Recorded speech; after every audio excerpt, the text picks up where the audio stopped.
ਜਸ ਪੰਜਾਬੀ ਦੇ ਸੂਝਵਾਨ ਦਰਸ਼ਕਾਂ ਦਾ ਅੱਜ ਦੇ ਇਸ ਐਪੀਸੋਡ ਵਿੱਚ ਨਿੱਘਾ ਸਵਾਗਤ ਹੈ।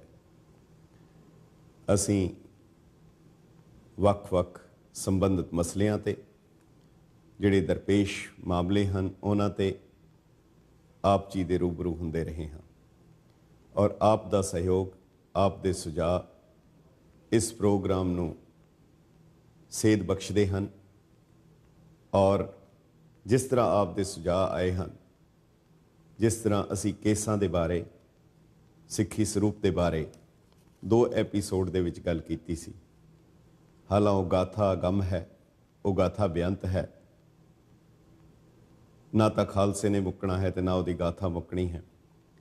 ਪਰ ਇਸ ਸਿਲਸਿਲੇ ਨੂੰ ਅੱਗੇ ਤੋਰਦਿਆਂ ਹੋਇਆਂ ਜਿਹੜਾ ਇਸ ਦੇ ਨਾਲ ਹੀ ਇੱਕ ਸੰਬੰਧਿਤ ਵਿਸ਼ਾ ਹੈ ਔਰ ਜਿਹੜਾ ਬਹੁਤ ਅਹਿਮ ਹੈ, ਜਿਹੜਾ ਇੱਜ਼ਤ ਦਾ ਚਿੰਨ੍ਹ ਹੈ, ਜਿਹੜਾ ਬੁਲੰਦੀ ਦਾ ਚਿੰਨ੍ਹ ਹੈ, ਜਿਹੜਾ ਕਿਸੇ ਵੀ ਸ਼ਖਸ ਦੀ ਪਹਿਚਾਣ ਦਾ ਚਿੰਨ੍ਹ ਹੈ, ਉਹ ਹੈ ਉਸ ਦੀ ਦਸਤਾਰ, ਉਸ ਦੀ ਪਗੜੀ। ਪਗੜੀ ਦਾ ਅਰਥ ਹੀ ਹੈ ਇੱਜ਼ਤ, ਪਗੜੀ ਦਾ ਅਰਥ ਹੈ ਖੁਦਦਾਰੀ, ਪਗੜੀ ਦਾ ਅਰਥ ਹੈ ਉਸ ਦਾ ਸਵੈਮਾਣ। ਪਿਛੋਕੜ ਵਿੱਚ ਨਾ ਕੇਵਲ ਹਿੰਦੁਸਤਾਨ, ਨਾ ਕੇਵਲ ਮੱਧ ਏਸ਼ੀਆ, ਬਲਕਿ ਸੰਸਾਰ ਦੇ ਸਾਰੇ ਹਿੱਸਿਆਂ ਦੇ ਵਿੱਚ ਤਕਰੀਬਨ ਪਗੜੀ ਨੂੰ ਪ੍ਰਵਾਨਗੀ ਮਿਲੀ। ਦਸਤਾਰ ਲਫ਼ਜ਼ ਅਰਬੀ ਦਾ ਲਫ਼ਜ਼ ਸੀ ਜਿਸ ਤੋਂ ਸ਼ੁਰੂ ਹੋਇਆ।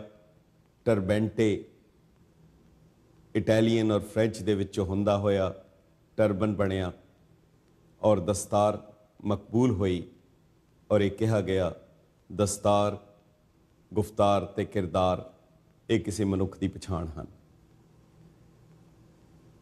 ਹੌਲੇ ਹੌਲੇ ਜਿਸ ਤਰ੍ਹਾਂ ਫੈਸ਼ਨ ਦਾ ਵਹਿਣ ਚੱਲਿਆ, ਫੈਸ਼ਨ ਦੇ ਵਹਿਣ ਦੀ ਲਪੇਟ ਨੇ ਸਾਰਿਆਂ ਦੇ ਸਿਰਾਂ ਤੋਂ ਉਹਨਾਂ ਦੀ ਦਸਤਾਰ ਲਾ ਦਿੱਤੀ।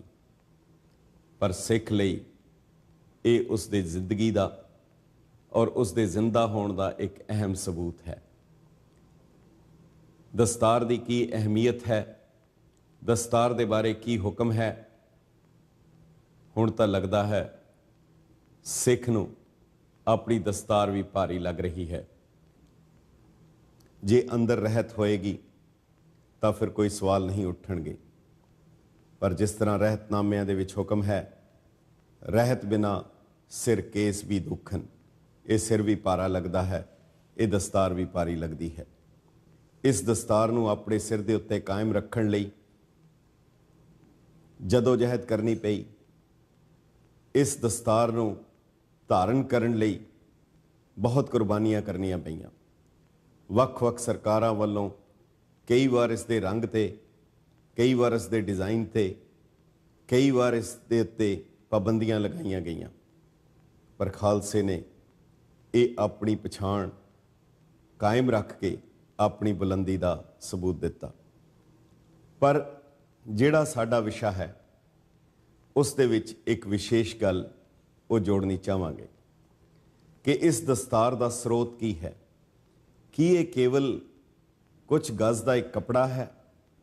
ਕੀ ਇਹ ਇੱਕ ਸਿੰਪਲ ਸਾਦਾ ਜਿਹਾ ਕੋਈ ਲੀਰਾਂ ਦਾ ਟੁਕੜਾ ਹੈ ਜਾਂ ਇਸ ਦੇ ਪਿੱਛੇ ਕੋਈ ਰੂਹਾਨੀਅਤ ਔਰ ਰਹੱਸਵਾਦ ਦੀ ਵੀ ਕੋਈ ਗੱਲ ਹੈ? ਇਸ ਵਿਸ਼ੇ ਨੂੰ ਜੇ ਦੀਰਘ ਦੇ ਨਾਲ ਦੇਖਿਆ ਜਾਏ ਤਾਂ ਇਹ ਮਹਿਸੂਸ ਹੁੰਦਾ ਹੈ ਕਿ ਇਹ ਇੱਕ ਆਮ ਕੱਪੜਾ ਜਾਂ ਆਮ ਪਹਿਰਾਵਾ ਨਹੀਂ ਹੈ। ਪਹਿਰਾਵਾ ਤਾਂ ਸਰੀਰ ਦੇ ਹੋਰ ਵੀ ਹਨ, ਪਰ ਇੱਕ ਆਮ ਪਹਿਰਾਵਾ ਨਹੀਂ ਹੈ। ਇਸ ਦੇ ਪਿਛੋਕੜ ਵਿੱਚ ਜੋ ਕੁਝ ਹੈ ਉਸ ਨੂੰ ਅਸੀਂ ਥੋੜ੍ਹੇ ਜਿਹੇ ਸਮੇਂ ਵਿੱਚ ਵਿਚਾਰਾਂਗੇ। ਅੱਧੇ ਘੰਟੇ ਦੇ ਪ੍ਰੋਗਰਾਮ ਦੇ ਬਾਅਦ ਆਪ ਦੀਆਂ ਕਾਲਸ ਲੈ ਕੇ, ਆਪ ਦੇ ਵਿਚਾਰਾਂ ਨੂੰ ਜਾਣ ਕੇ, ਤਾਂ ਕਿ ਇਸ ਪ੍ਰੋਗਰਾਮ ਨੂੰ ਹੋਰ ਕਿਸ ਤਰ੍ਹਾਂ ਬਿਹਤਰ ਕੀਤਾ ਜਾ ਸਕੇ ਜਾਂ ਇਸ ਮਸਲੇ ਦੇ ਉੱਤੇ ਅਸੀਂ ਹੋਰ ਕੀ ਕਰੀਏ ਤਾਂ ਕਿ ਇਹ ਸਾਡੀ ਪਗੜੀ, ਸਾਡੀ ਦਸਤਾਰ ਇਹ ਸਾਡੇ ਸਿਰ ਦੇ ਉੱਤੇ ਕਾਇਮ ਰਹਿ ਸਕੇ। ਜੇ ਦਸਤਾਰ ਹੈ ਤਾਂ ਸਿੱਖ ਹੈ, ਜੇ ਸਿੱਖ ਹੈ ਉਸ ਦੇ ਸਿਰ ਤੇ ਦਸਤਾਰ ਹੈ। ਸੋ ਅਸੀਂ ਇਸ ਪ੍ਰੋਗਰਾਮ ਨੂੰ ਸ਼ੁਰੂ ਕਰਦਿਆਂ ਹੋਇਆਂ ਸਭ ਤੋਂ ਪਹਿਲਾਂ ਜਿਹੜੀ ਅਸੀਂ ਤਸਵੀਰ ਸਾਂਝੀ ਕਰਨੀ ਚਾਹਾਂਗੇ ਉਹ ਹੈ ਸਾਹਿਬ ਸ੍ਰੀ ਗੁਰੂ ਗੋਬਿੰਦ ਸਿੰਘ ਜੀ ਮਹਾਰਾਜ ਦੇ ਵੱਲੋਂ ਇਹ ਜਿਹੜੀ ਦਸਤਾਰ ਸਿੱਖ ਦੇ ਸਿਰ ਦੇ ਉੱਤੇ ਸਜਾਈ ਗਈ ਸੀ। ਸਾਹਿਬ ਸ੍ਰੀ ਗੁਰੂ ਗੋਬਿੰਦ ਸਿੰਘ ਜੀ ਮਹਾਰਾਜ ਵੱਲੋਂ ਭਾਈ ਸੰਗਤ ਸਿੰਘ ਦੇ ਨਾਂ ਸਿਰ ਦੇ ਉੱਤੇ ਜਦੋਂ ਇਹ ਦਸਤਾਰ ਸਜਾਈ ਗਈ ਤਾਂ ਉਸ ਵੇਲੇ ਦਾ ਉਹ ਚਿੰਨ੍ਹ, ਉਸ ਵੇਲੇ ਦਾ ਉਹ ਸੀਨ ਇਹ ਆਪ ਤੱਕ ਹੈ। ਪਰ ਜੇਕਰ ਗੁਰਬਾਣੀ ਦੇ ਹਿਸਾਬ ਦੇ ਨਾਲ ਕਹਿ ਲਿਆ ਜਾਏ, ਗੁਰਮੁਖ ਸੋਈ ਜੇ ਹਰਿ ਜਿਉ ਭਾਇਆ ਤਿਸ ਕਵਣ ਮਿਟਾਵੇ, ਜੇ ਪ੍ਰਭ ਪਹਿਰਾਇਆ ਸਦਾ ਆਨੰਦ ਕਰੇ ਆਨੰਦੀ, ਜਿਸ ਸਿਰ ਪਾਉ ਪਾਇਆ ਗਲ ਖਾਸਾ ਹੈ। ਦਰਅਸਲ ਇਹ ਸਿਰ ਪਾਉ, ਇਹ ਬਖਸ਼ਿਸ਼ ਇਹ ਗੁਰੂ ਗੋਬਿੰਦ ਸਿੰਘ ਸਾਹਿਬ ਨੇ ਖਾਲਸੇ ਦੇ ਸੀਸ ਤੇ ਆਪ ਰੱਖੀ। ਪਰ ਗੁਰੂ ਗੋਬਿੰਦ ਸਿੰਘ ਸਾਹਿਬ ਨੂੰ ਇਹ ਬਖਸ਼ਿਸ਼ ਕਿਸ ਤਰ੍ਹਾਂ ਪ੍ਰਾਪਤ ਹੋਈ, ਕਦੋਂ ਪ੍ਰਾਪਤ ਹੋਈ? ਦਰਅਸਲ ਗੁਰੂ ਨਾਨਕ ਸਾਹਿਬ ਦੇ ਵੇਲੇ ਪਹਿਰਾਵਾ ਵੱਖ-ਵੱਖ ਸੀ, ਪਰ ਪਹਿਰਾਵਾ ਵੀ ਇੱਕ ਸੱਭਿਅਤਾ ਦਾ ਚਿੰਨ੍ਹ ਸੀ। ਗੁਰੂ ਸਾਹਿਬ ਨੂੰ ਕੋਈ ਇਤਰਾਜ਼ ਨਹੀਂ ਸੀ ਕਿ ਕਿਸ ਕਿਸਮ ਦੇ ਕੱਪੜੇ ਪਾਏ ਜਾਣ। ਕੱਪੜਾ ਵੱਖ-ਵੱਖ ਦੇਸ਼ਾਂ ਦਾ, ਵੱਖ-ਵੱਖ ਮੁਲਕਾਂ ਦਾ, ਵੱਖ-ਵੱਖ ਇਲਾਕਿਆਂ ਦਾ ਪਹਿਰਾਵਾ ਹੈ।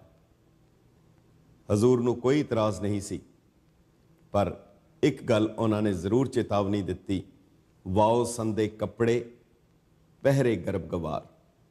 ਉਹ ਕੱਪੜੇ ਪਾਣੇ ਜਿਹੜੇ ਹਵਾ ਵਰਗੇ ਪਾਰਦਰਸ਼ੀ ਹੋਣ, ਉਹਨਾਂ ਦਾ ਕੀ ਫਾਇਦਾ? ਉਹ ਗਵਾਰ ਹਨ ਜਿਹੜੇ ਵਾਓ ਸੰਦੇ ਕੱਪੜੇ, ਜਿਹੜੇ ਹਵਾ ਵਰਗੇ ਪਾਰਦਰਸ਼ੀ ਕੱਪੜੇ ਪਾਉਂਦੇ ਹਨ। ਗੁਰਮਤਿ ਨੇ ਕੇਵਲ ਔਰ ਕੇਵਲ ਸਿਰਫ ਇੱਕ ਸ਼ਰਤ ਰੱਖੀ, ਕੱਪੜਿਆਂ ਦੀ ਪਾਬੰਦੀ ਕੋਈ ਨਹੀਂ, ਜਿਸ ਤਰ੍ਹਾਂ ਦਾ ਮਰਜ਼ੀ ਕੋਈ ਪਹਿਨ ਸਕਦਾ ਹੈ। ਪਰ ਬਾਰ-ਬਾਰ ਇਹ ਆਦੇਸ਼ ਆਇਆ ਕਿ ਦਸਤਾਰ ਔਰ ਕਛਹਿਰੇ ਤੋਂ ਛੁੱਟ ਕੋਈ ਪਾਬੰਦੀ ਨਹੀਂ ਹੈ। ਦਸਤਾਰ ਹਰ ਸਿੱਖ ਦੇ ਸਿਰ ਦੇ ਉੱਤੇ ਜ਼ਰੂਰੀ ਹੈ। ਸੋ ਜਿਹੜੀ ਅਗਲੀ ਤਸਵੀਰ ਦੇ ਰਾਹੀਂ ਜੋ ਅਸੀਂ ਵੇਖ ਰਹੇ ਹਾਂ, ਇਹ ਗੁਰੂ ਸਾਹਿਬ ਨੇ ਜਿਹੜੀ ਦਸਤਾਰ ਹੈ ਉਹ ਉਹਨਾਂ ਦੀ ਬੁਲੰਦੀ ਦਾ ਚਿੰਨ੍ਹ ਹੈ। ਔਰ ਜਿਸ ਚੀਜ਼ ਨੂੰ ਹਜ਼ੂਰ ਨੇ ਖਾਲਸੇ ਦੀ ਝੋਲੀ ਵਿੱਚ ਪਾਇਆ, ਔਰ ਇਹ ਪੰਜਾਬ ਦੀ ਸੱਭਿਅਤਾ ਦਾ ਔਰ ਆਪਣੀ ਖੁਦਦਾਰੀ ਦਾ ਇਤਨਾ ਵੱਡਾ ਚਿੰਨ੍ਹ ਬਣ ਗਿਆ ਕਿ ਦੇਸ਼ ਦੀ ਆਜ਼ਾਦੀ ਦੇ ਸਮੇਂ ਭਗਤ ਸਿੰਘ, ਉਹਨਾਂ ਦੇ ਚਾਚਾ ਸਰਦਾਰ ਅਜੀਤ ਸਿੰਘ, ਉਹਨਾਂ ਨੇ ਇੱਕ ਨਾਅਰਾ ਦਿੱਤਾ ਸੀ, ਉਹਨਾਂ ਨੇ ਇੱਕ ਆਵਾਜ਼ ਬੁਲੰਦ ਕੀਤੀ ਸੀ, ਔਰ ਉਹ ਆਵਾਜ਼ ਸੀ, ਪਗੜੀ ਸੰਭਾਲ ਜੱਟਾ ਪਗੜੀ ਸੰਭਾਲ ਹੋਏ, ਲੁੱਟ ਗਿਆ ਮਾਲ ਤੇਰਾ ਲੁੱਟ ਗਿਆ ਮਾਲ ਹੋਏ।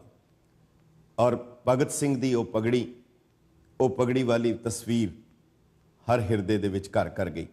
ਜਿਸ ਤਰ੍ਹਾਂ ਅਗਲੀ ਤਸਵੀਰ ਵਿੱਚ ਆਪ ਵੇਖ ਰਹੇ ਹੋ, ਜਿਹੜੇ ਉਹਨਾਂ ਦੇ ਚਾਚਾ ਜੀ ਨੇ ਜਿਹੜੀ ਗੱਲ ਕਹੀ ਸੀ, ਪਗੜੀ ਸੰਭਾਲ ਜੱਟਾ ਪਗੜੀ ਸੰਭਾਲ ਹੋਏ, ਲੱਗਦਾ ਹੈ ਅੱਜ ਫਿਰ ਇਹ ਕਹਿਣ ਦੀ, ਇਸ ਨਾਅਰਾ ਦੇਣ ਦੀ ਫਿਰ ਲੋੜ ਪੈ ਰਹੀ ਹੈ। ਪੁਰਾਤਨ ਬਜ਼ੁਰਗਾਂ ਦੀ ਇੱਕ ਸਾਖੀਆਂ ਦੀ ਪੁਸਤਕ ਸਾਡੇ ਕੋਲ ਪਈ ਸੀ। ਉਸ ਵਿੱਚ ਗਾਥਾ ਤਾਂ ਥੋੜੀ ਜੀ ਮਜ਼ਾਹੀਆ ਲਹਿਜ਼ੇ 'ਚ ਸੀ, ਪਰ ਲੱਗਦਾ ਹੈ ਅੱਜ ਫਿਰ ਉਹ ਗੱਲ ਕਹਿਣ ਦਾ ਸਮਾਂ ਹੈ।